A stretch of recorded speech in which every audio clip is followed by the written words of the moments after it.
आऊज़ुबिल्लाहि मिनश्शैतानिर्रजीम बिस्मिल्लाहिर्रहमानिर्रहीम रब्बि इश्रह ली सदरी वयस्सिर ली अमरी वहलुल उक़्दतम मिन लिसानी यफ़क़हू क़ौली रब्बि ज़िदनी इल्मा रब्बि यस्सिर वला तुअस्सिर वतम्मिम बिल खैर।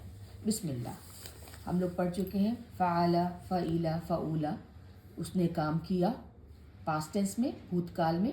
उसके बाद हमने फ़ाइल पढ़ा, काम करने वाला। मफ़ऊल, जिस पर काम किया जाए। मफ़अला, मफ़इल, वो जगह जहाँ काम किया जाए। मफ़अला, इस तरीके से कितने ही पैटर्न हम अपना 12, 13, 14 चैप्टर्स में, पाठों में पढ़ चुके हैं। आप लोग अपना अपना नोट्स बनाएंगे, अगर दीवार पे भी लिखा के या कहीं पे पेपर पे लिख के आप चिपका लीजिए और उसको देखिएगा तो आपको भी लगभग अब तक बहुत कुछ पैटर्न समझ में आने लगेगा। अब हम आज जो पैटर्न देख रहे हैं वो पैटर्न है फ़ीला। फ़ीला, फ़ा के नीचे कसरा, ऐन के ऊपर सुकून, लाम के ऊपर फतहा यानी ज़बर और ता मरबूता। फ़ीला का मतलब होता है कि किस ढंग से, किस अंदाज से या किस शैली में कोई काम किया गया हो। ये रहा काम करना। फ़अला, फ़ईला, फ़ऊला, बीच के लफ्ज़ पे, बीच के अक्षर पे, बीच पे या तो कोई भी हरकत हो जिसमें ज़बर हो, ज़ेर हो, पेश हो, कोई भी स्वर हो, वो भी कोई फ़र्क नहीं पड़ता। लेकिन ये वाला पैटर्न फ़अला, फ़ईला, फ़ऊला का पैटर्न कोई काम करना दिखाता है। ठीक है। और आगे चल के जो शब्द आएंगे उससे और मायने साफ हो जाएगा, क्लियर हो जाएगा। जलसा का मतलब वो बैठा, पास्ट टेंस में, भूतकाल में।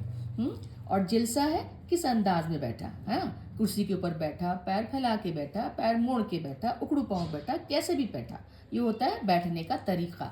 यानी कि फ़ीला का पैटर्न, किस तरीके से वो काम हुआ, किस ढंग से वो काम हुआ। लबिसा, लबिसा का मतलब होता है कुछ पहना, यानी कि कुछ तरह की चीज़ अपने ऊपर डाली, किस तरीके से डाली। लबिसा, उसने पहना, है ना, पास्ट टेंस में, भूतकाल में। लिब्सा, लिब्सा मतलब किस तरीके से, किस स्टाइल से वो कपड़ा पहना गया या कोई चीज़ पहनी गई। जैसे हमारे हिंदुस्तान में तरह तरह से साड़ियाँ बानी जाती हैं, अलग अलग राज्यों में, अलग अलग प्रांतों में, अलग अलग स्टेट्स में अलग अलग तरह के कपड़े और अलग अलग तरह की साड़ियाँ बांधने के तरीके हैं। तो ये स्टाइल है, वो ढंग है, वो तरीका है जिस तरीके से ये काम किया गया, है ना। अब देखिए मशया, मशया का मतलब वो चला, है ना, यहाँ से वहाँ चला, मशया, मशया चला। मिशिया, किस तरीके से चला, किस ढंग से चला, तेज तेज चला, तेज कदम से चला, छोटे कदमों से चला, किस तरीके से चला, ये है मिशिया। किस ढंग से चला, किस अंदाज में चला, ये फ़ीला पैटर्न देखिए हम देख रहे हैं। फतना, फतना का मतलब क्या होता है कि कुछ जैसे फतना होता है कि फितना जिसे कहते हैं ना, फितना, कि वो कुछ चीज़, कुछ एक आध मतलब होता है इसका, लेकिन हम ये कह सकते हैं कि समस्याएं हैं, उसके पास बहुत परेशानियां हैं, समस्याएं होना। फतना मतलब परेशानियों में होना, वो परेशानी में था, घिरा हुआ था। और फितना मतलब इस तरीके से उसकी परेशानियां थी कि वो घुल रहा था, दिख रहा था। दुनिया में भी कितना फितना है कि इंसान बहुत तरह के संकटों में, मुसीबतों में, परेशानियों में है और वो जो है दिखता है कि वो परेशानियों से घिरा हुआ है, तरह तरह की परेशानियों से वो फितने में फंसा हुआ है, वो घुल रहा है उस फितने में। ठीक है। जैसे कि बाकी पैटर्न के शब्दों में भी हमने देखा अपने 12-13 पाठों में कि एक तो उसका लिटरल मीनिंग होता है शब्द का, ये अब तक आप समझ गए होंगे। लिटरल का मतलब होता है कि जो शब्द में, जो भी वर्ड्स हैं, जो भी शब्द हैं, उनका मीनिंग एज इट इज़ हो, जैसे शब्द बता रहा है। और एक होता है फिगरेटिव मीनिंग। फिगरेटिव का मतलब होता है जो अलंकारिक मीनिंग, जो दिखता ना हो, महसूस ना होता हो, एब्स्ट्रैक्ट हो, जिसे छू ना सकें, लेकिन वो मीनिंग भी होता है। ठीक है। तो इस फ़ीला पैटर्न पे भी इस तरह के कुछ शब्द जो मैंने ब्लू से कलर किए हुए हैं, ये कुछ शब्द हैं जो कि फिगरेटिव मीनिंग देते हैं, अलंकारिक मीनिंग देते हैं, लेकिन शाब्दिक मीनिंग नहीं देते। उसके साथ साथ एक और चीज़ बता दूं कि भले ही जो शब्द का जो लिटरल मीनिंग हो, जो जिस पे वो मूल शब्द, मूल बेसिक शब्द, रूट शब्द होते हैं ना, जैसे रूट शब्द किसे कहते हैं, हर अक्षर, अब तक हम 3 अक्षर वाले शब्द पढ़ रहे हैं, 1 2 3, 1 2 3, 1 2 3, है ना। और तो ये इसके मूल शब्द, मूल अक्षर है और ये इसके बेसिक मीनिंग बताते हैं। भले ही उसका जो मेन, जो दूसरा मीनिंग है फिगरेटिव हो, वो वैसा ना हो जैसा कि लिटरल होता है, शाब्दिक होता है, लेकिन तब भी वो जो बेसिक मीनिंग है ना, उससे ज़्यादा दूर नहीं हटता वो मायने। जो भी मायने होता है ना, जो फिगरेटिव मायने होता है, अलंकारिक मायने होता है, एब्स्ट्रैक्ट मायने होता है, वो बेसिक वर्ड से ज़्यादा दूर नहीं हटता है। हम देखेंगे आगे एग्जाम्पल से तो हमें समझ में आएगा। देखिए वर्ड है मसका। मसका मतलब उसने कुछ पकड़ा, है ना, उसने कुछ झपटा, उसने कुछ ग्रैब किया, मसका, है ना। तो मिस का मतलब उसने किसी तरीके से पकड़ा होगा, झपटना पकड़ना ये होना चाहिए। लेकिन मिस्क याद करिए, मस्क खुशबू, है ना, ये वर्ड आपने सुना होगा अक्सर, मस्क। मस्क खुशबू को भी कहते हैं।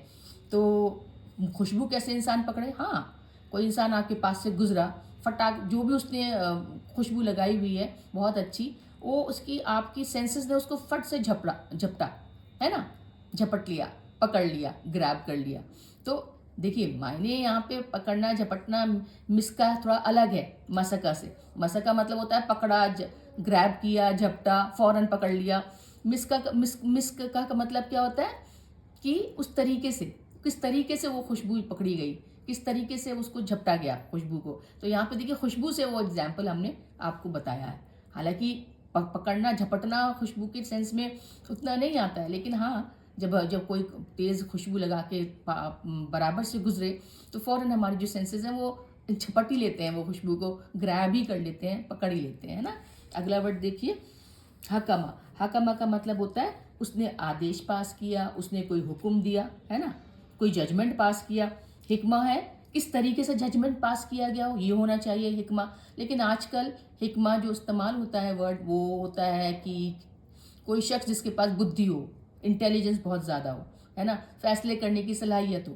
तो देखिए हिकमा तरीका या ढंग होना चाहिए जिस तरीके से आदेश दिया गया हो, क्योंकि ये शैली जो है, ये ढंग जो है, फीला पैटर्न, ये ढंग बताता है, तरीका बताता है।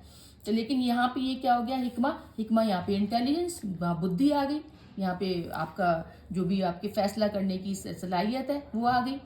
वो तरीका ढंग नहीं है, लेकिन तब भी देखिए कि वो हकमा से ज़्यादा दूर नहीं हटा है। अगर आपके पास बुद्धि है, सलाहियत है, तभी तो आप सही से फैसला करने के ढंग आप में आता है, तरीका आता है, शैली आती है, तभी आप सही आदेश दे पाएंगे। तो हिकमा आजकल के जो इस्लामिक साहित्य है, इस्लामिक लिटरेचर है, उसमें हिकमा का मतलब ये होता है कि कोई भी शख्स जिसके अंदर इंटेलिजेंस हो, बुद्धि हो, सही फैसले लेने की सलाहियत हो। अगला शब्द देखिए, फतर। फतरा का मतलब क्या होता है कि कुछ उसने विभाजित किया, यानी कि कुछ बांटा, किसी चीज़ को बांटना, है ना, 2 भागों में, 3 भागों में, है ना, विभाजित करना, बांटना। फितरा, तो फितरा ये होना चाहिए कि किस ढंग से बांटा गया हो, किस शैली में बांटा गया हो, किस तरह से बांटा गया हो। लेकिन फितरा का मतलब आप देखेंगे कि इस्लामिक साहित्य में, इस्लामिक लिटरेचर में ये आता है कि इंसान की, किसी शख्स की कोई नेचुरल जो उसका नेचर है ना, किस तरीके से उसका झुकाव है, किस तरफ उसका रुझान है, इंक्लिनेशन है, जो प्राकृतिक उसका जो नेचर है ना, व्यक्तित्व है, फितरत वो दिखाती है ना, फितरत उसकी ये है। अब इंसानों की फितरत होती है ना, अच्छी चीज़ की तरफ, खूबसूरत चीज़ की तरफ, खुशबूदार चीज़ की तरफ उनका खुद ब खुद नेचर माइल हो जाता है, खुद ब खुद फितरत उनकी उस तरफ झुक जाती है।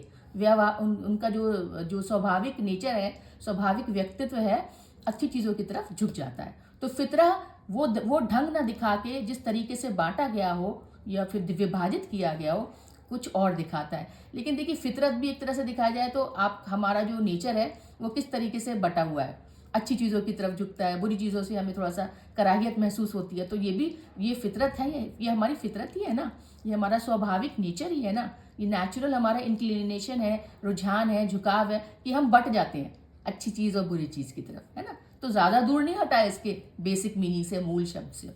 अगला वर्ड देखिए, खादमा। खादमा का मतलब क्या होता है कि उसने सेवा की, है ना, उसने खिदमत की किसी की, पास्ट टेंस में, है ना।